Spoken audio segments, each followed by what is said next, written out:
Good morning guys, कैसे हैं आप लोग। Welcome back to my channel. So आज मैं जा रहा हूँ पिरोहोवो म्यूज़ियम, जो कि है एक museum of architecture and life. So बताता हूँ आपको कि कैसे जा सकते हैं। आप मेट्रो यूज़ करेंगे या फिर बस यूज़ करेंगे, मुझे भी नहीं पता एक्चुअली, बट लेट्स सी कि कैसे हम पहुँच पाते हैं।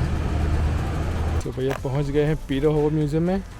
एक्चुअली मैंने फिर लास्ट में बोल्ट करवा ली थी यहाँ पे आने के लिए, जिसका मुझे लगा था 150 करीब है। 150 मतलब कि अराउंड 415-420 रुपये होते हैं, क्योंकि वो मेरी होटल से एक्चुअली बहुत दूर है। एक्चुअली ये प्लेस मतलब कि 20-25 किलोमीटर है। So it's good to come here by car, because here is you know public transport यहाँ पे है नहीं actually. So better that you can have a Bolt और Uber or something like that. Hello guys. Hi, so everyone. she's Anastasia. Is it okay if I call you Anna, because you know Okay. kind of for me. Yes. okay yeah. So अभी हम जा रहे हैं actually पिरोहोवो tour करने। So देखते हैं कि actually यहाँ पे क्या देखने जैसा है, और एना हमें बताएगी all the related information that we should have. Yeah. So we are right now in ethnographical complex of Ukrainian culture. It's open air museum which was built here Okay. pretty much almost 50 years ago Uh-huh. to represent all the regions and cultures of Ukraine, since Ukraine for Europe is a very big and diverse country. So today we are going to see a lot of very old buildings and houses and the local way of living lifestyle overall. Okay. Yep.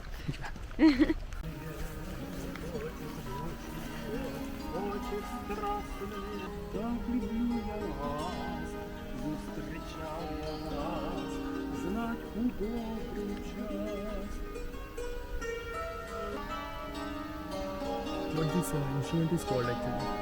This is actually handmade the Ukrainian instrument. А как вы называете свой инструмент? Цимбала. Timbara. Mm-hmm. And he's singing about the beauty of brown eyes. So you see, the song is for you. Let's look at your eyes. Are they brown? Yes, brown. You see, he's not singing about me. I don't have brown eyes.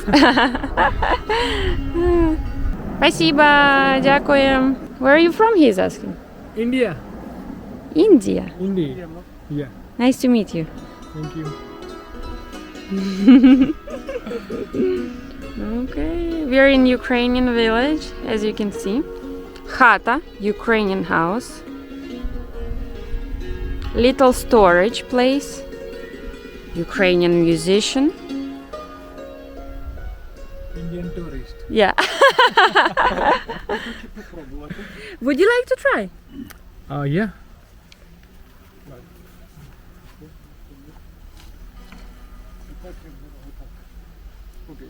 Like this, yeah. Just very, very easy, yeah. Okay,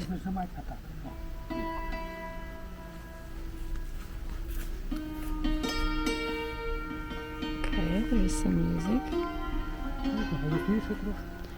Stronger, you can do stronger.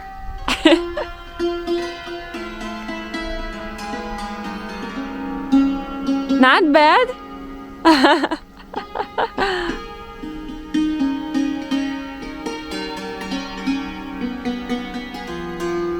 So at some point, to speak Ukrainian, you would be considered as a villager or not intelligent person. Okay. So to seem better, smarter, you had to speak Russian. So since USSR collapsed in 1991, 30 years ago, this August we are celebrating our 30th anniversary of independence. Okay. We are highlighting on Ukrainian language a lot. Therefore, everything what you see around written in Cyrillic alphabet, it's in Ukrainian language. Yeah. You cannot survive in Ukraine without Ukrainian, to be honest with you, because all media, education, laws, everything is in Ukrainian. You cannot enter university without passing Ukrainian fluency, Ukrainian language fluency. In the same time, on a daily basis, you can use Russian. So Ukraine divided by what type of language you use on daily basis. So, for instance, Lviv, where you're going tomorrow, and center of Ukraine, this is west, and center would be more Ukrainian speaking, knowing Russian. While south, where Odessa is, and mainly east, that would be Russian speaking as a mother tongue on daily basis, knowing Ukrainian. So let's imagine you're from Lviv, west of Ukraine, speaking Ukrainian. I'm from Odessa, south of Ukraine, speaking Russian. We meet in Kyiv. You speak Ukrainian, I speak Russian. No problem. Since we understand each other 100%. But if me as a Russian speaking go into official institutions mainly, or just to be polite on this official event, that would be Ukrainian language. I have to switch. But no problem using it. Therefore, of course it is nice if you know some Ukrainian words, even though there is no problem if you use Russian. So, if you want to please Ukrainian person meeting for the first time, instead of hi, привет, hello, здравствуйте, or whatever, and even instead of cheering vodka sometimes if you drink alcohol, you would say, hey, glory to Ukraine, slava Ukraini. What? Slava Ukraini. Slava Ukraini. Which is glory to Ukraine. Okay. Ukrainian person would reply to you, glory to the heroes. Героям slava. Because here we are all about the heroes who are fighting for the independence, especially taking into account our current political situation, and all about Ukrainian identity and many more things. So, slava Ukraini, героям slava. And I tell you, after this, you'll be a friend with a Ukrainian person. Okay. Yeah? But don't say it in Russia, okay? Yeah. Have you been to Lavra Monastery? I've seen it from far, but I want to go there also. Yes. So Lavra Monastery back then was pretty rich on land. And they were owning a lot of stuff. So everything was owned by Lavra and was given from Lavra to this museum as a gift. Got it. And then the people who were actually researchers, cultural researchers, ethnographical researchers, they started to travel all over Ukraine and to learn more about specifications of the cultures of every region. So there are 5 of them in here, like main one. It's actually very depend on geographically where you are, and also on the river, which is main thing in the middle of Ukraine. Do you know the name of this river already? You probably saw Dnipro. it. Exactly. So Dnipro divides Ukraine on 2 big parts. And Ukraine is divided by mountain part, which is Carpathian, so very, very west, southern part, where it's different type of nature, where Odessa is. Above the river, by the sides of the river, and this is pretty much it. So these all 3 types are represented here. So for them, when they travel to the deepest villages of these regions, they were trying to find the most unique houses to either bring them to the museum or to copy them.